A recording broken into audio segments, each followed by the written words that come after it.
All right, so let's get going for today. My name's Brian Terrian from the Disability Digest, and welcome to our Facebook Live Q&A. What I do or have done in these events is they're focused on really answering your questions, our members' questions that are trying to get their Social Security disability benefits or are on their disability benefits. So I have a collection of these questions, and also 2 tips that we have released this week to share with you. If you have additional questions, if time permits, just type it in the comment box. I'd be glad to take a shot at addressing it. So first of all, thank you for taking time out of the day to come here today and spend a few minutes with us. I hope you find this valuable. So in the start of the program, what I want to cover are some tips for those that are going through the disability process, and then I'm going to cover some tips for those that are already on benefits. So if you're already on benefits, I hope that you will gain some information here from the early parts that you can pass on. So this is a question that came in from Christy, and she wanted to know the difference between state disability benefits and Social Security disability benefits. And this is not my area of expertise. Well, state disability isn't, because there's 4 states, I believe now, there was 5 that had disability benefits, so the number of states that offer this is dwindling. But it's a pretty simple strategy. It's based on your employment, and if you're working, you can get state disability, which is a short-term disability benefit through your employer, and that would cover you up to 2/3 of your salary. For 26 months, there's one state that it's up to 26 weeks. Rhode Island is up to 30 weeks. So New York, New Jersey, Rhode Island, Hawaii, California, those are some of the known states that offer these benefits. So if you're working and have that product available, it's always good to get coverage for short-term, long-term disability while you're working. And this is my experience, and if you're already approved, perhaps you can communicate this message to others that are out there, where I have seen, and since I've been doing this work since 2007-06 actually, the majority of the problems come up is in the period of time when somebody stops working and they're trying to go through the approval process. The average approval time is over 3 years. Of course, if we can get to people earlier with our strategy, we do the best we can to get them approved, but there's only still like 40-some-odd% chance that we can help you get your case approved at the initial application. So it's likely it's going to go to a hearing, which could be between 2 and 3 years. So it's that period of time where there is low to no income, because most people do not have an insurance product to cover them when they're out of work. So if you're working, or you know people that are experiencing some concerning signs that they might not be able to continue work, I would encourage them to look into a private disability product or disability insurance through their work. And so they would pay in to an insurance product, and that would allow them to get 50-60% of their income when they leave work. And most common policies like this last for 2 years, and then they expect during that time you're going to apply for your Social Security disability benefits. But I had 2 individuals this week that I worked with, Kathy and Bill. They both had insurances through their work, and it was just, in working with them, it was a lot less stressful. Certainly urgent, they wanted to get it done, but they already had income coming in, so they knew they had to get their disability benefits approved, but they had stability in their life, they had a roof over their head, they were able to get their treatment, able to take their meds, and eat. So message to people out there to look into it. That peace of mind and that security is, in my opinion, could be money well spent. So I don't know if it's right or wrong for every person, but I'm just saying, if you think you're going to have to go down that road, give it a good look. All right. Okay, so here's another question from Fred about working while waiting. Fred says, my son found a job working with, for me to work with doing some videography, a couple hours, and he made $280 3 months ago. How will that affect my disability case in June of 2019? So this month he has a hearing. So I mean, $280, in my opinion, is not going to be a deal killer. It's a short-term one-off event, and I don't feel that it will have a significant impact. But anytime that you work, you have to understand that there's commonly one of two things are going to happen. If you try to work while you're going through the disability approval process and it's well documented and you are not able to successfully work beyond 3 months, could be a benefit to your case. Case goes in front of a judge, say, listen, man, I tried it again. I did, and here's what happened, and I just couldn't do it, and so I had to stop. So I wanted to give it one last crack. Most judges are going to be favorable of that because they want to know that you're not just seeking a check, right? So the other side of that is if you're working a little bit and they say, well, you know what, if you had some reasonable accommodations on that job, or maybe that job wasn't the ideal job for you, something else that was more conducive to your condition, you could work more. They could always open that argument, and you need to be prepared for it. Again, we talked about two different things. One is the benefits of working and proving that you can't work, and the other one is, you know, the judge could open an argument saying that, well, if you had reasonable accommodations, then you could work. So that's my response to Fred's question. The next question comes in from Tahara. And Tahar writes, I'm an active member, read all your videos. I secured a Social Security disability attorney. A representative called me from Social Security asking me about my job and my high wages and asked that I personally send him all of the medical records, and there is a 3-month timeline with the examiner to get this information in. So she's hopeful. So I want to comment on this first part. There's one comment. Then she goes on to say, I'm moving to Illinois, and I am concerned about transferring my case from one state to another one. She's currently in Arizona. What should I do? So a few things on that. If you are going through the disability approval process, Social Security's responsibility is to request your medical records. You provide a list of doctors and they request the medical records. That's the strategy. So what I'm seeing out there is a lot of the doctors are not providing the medical records or all the medical records. So if you want to do it top shelf, if you will, I can get over here, top shelf, then what you should do is be proactive and make sure that your case manager at Social Security has the medical records from each one of the treating source, and if they don't, track them down, get them, bring them in, plunk them on their desk. If you're using a disability representative, have them do it. Have them do the work for you and track it down. So that's one key thing with the medical records. So should you stay in your current state or move? I don't know. That's a tough one. If you do move, then you've got to get new doctors and restart treatment. If you move and you have enough medical evidence already in your file to make a decision, then all right, then you could probably justify moving. But sometimes it's not you just are not able to avoid it. So and it's really a judgment call. There's so many variables in a case, and I would say in this situation, if you've got good solid medical and your family's moving, I'd go with them. And the next thing is with doctors, and this applies for those that are on benefits as well. If you are moving and need to find new doctors in the location that you're going to, that's oftentimes a big challenge.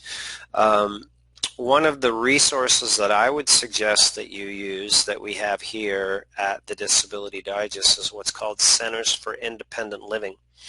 And these are organizations that we've talked about several times. They help with different resources, but they're government-funded organizations run by, each office is run by at least 51% disabled, and they service the disabled and the elderly market with different services in each community. In Vermont, there's like 6 different offices in this small state of 600,000.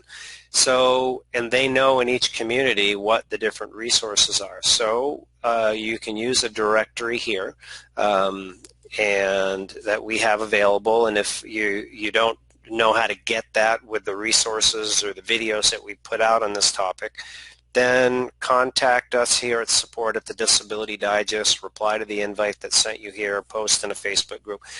Just do something so we can get your message and help you out. Contact the directory and the Directory of Centers for Independent Living. You would find your local office. You would call them and say, I'm moving to the area.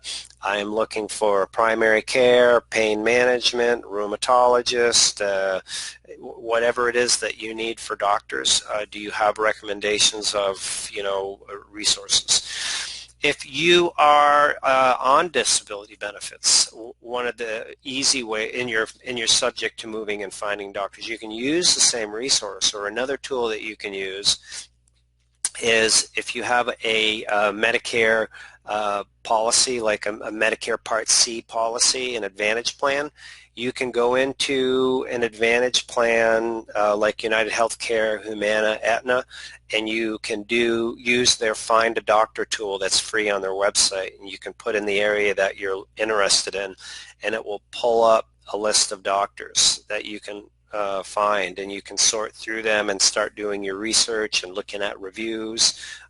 This is a great way to find doctors, or if it's in your existing community and you've got a doctor that you're not too fond of, using those research tools as well would be helpful for you. So let's see, did I cover everything on this question? I believe I did. Yeah. Okay, so a few other things this week that I wanted to talk about. We do a lot of healthcare reviews here in certain states for individuals, and we continue to find an amazing amount of benefits that people are not aware of. Like just this past week, I put a video out on how to save on your Medicare Part B, the $135.50. We've helped a bunch of people do that. Now, if you look at that, that's like $1,608 a year that you could save. So if your disability check is below $1,500, it's likely that you qualify. Now, there's a few things to consider on this, and it's covered in more detail in the video that I'll post in the show notes here. But if you're newly approved for disability, and even though your check is below that, you likely received a large lump sum of back benefits, then your resources would reflect that you're not in need of special assistance or extra help. So once you spend that money down, if you do spend that money down, then you should revisit it. So for example, let's say you get conservative amount back benefits like $20,000, and you spend that down over 18 months. Well, in the 19th month, you should go in and look and see if you qualify for extra help with the directions in the video that's there. I mean, that could be a huge savings. It's pretty easy. You can go through and provide the information, in less than a couple of hours. You can do it online on the phone. So have a look at that. That's one way that you can get some help.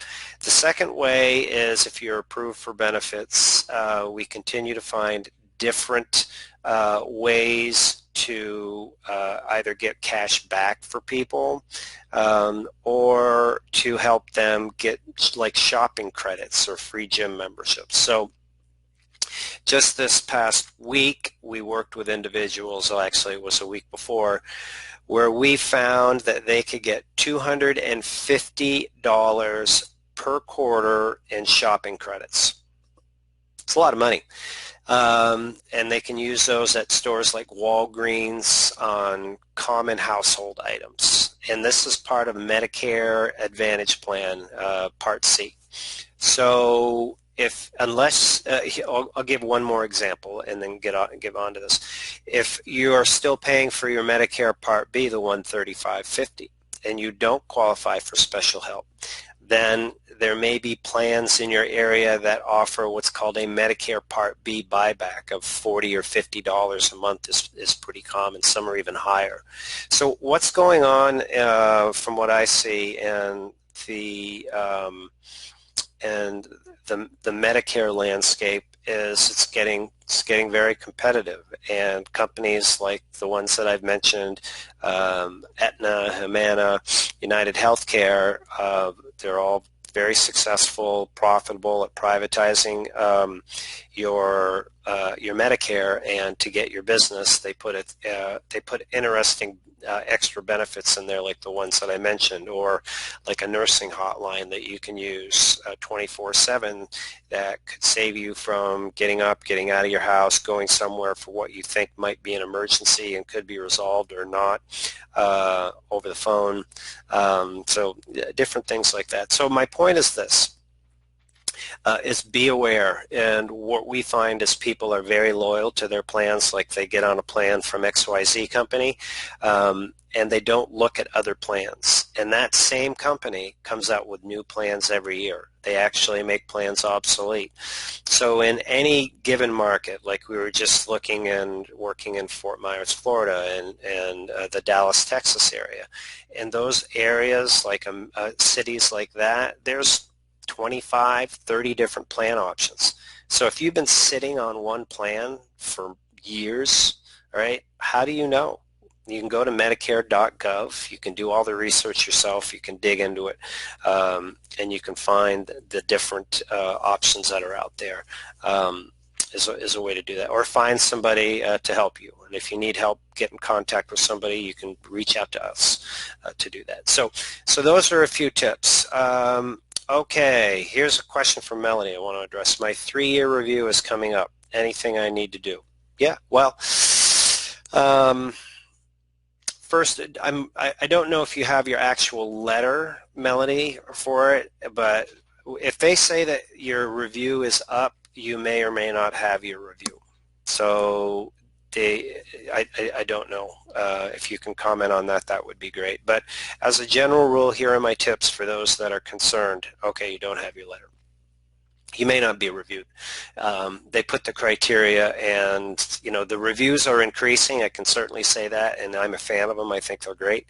But if you've been going to the doctor and getting treated for the conditions that you were approved for disability, then you should be fine. That's the general rule.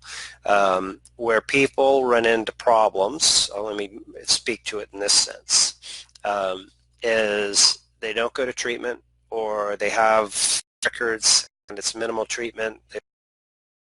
So stay in treatment and make sure, and even if you don't have your letter now, and look at your treatment and all your conditions and make sure that you are doing the very best that you can.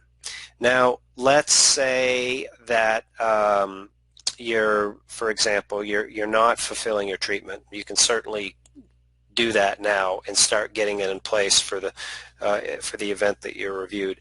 So, last point is do the very best you can to be the best best individual you can be. And what some people are doing is they're using their free gym membership that's part of their Medicare plan. They're doing water therapy, they're walking, they're losing weight, they're adjusting their diet, they're doing whatever they can to prove that they are trying to make an effort to better themselves.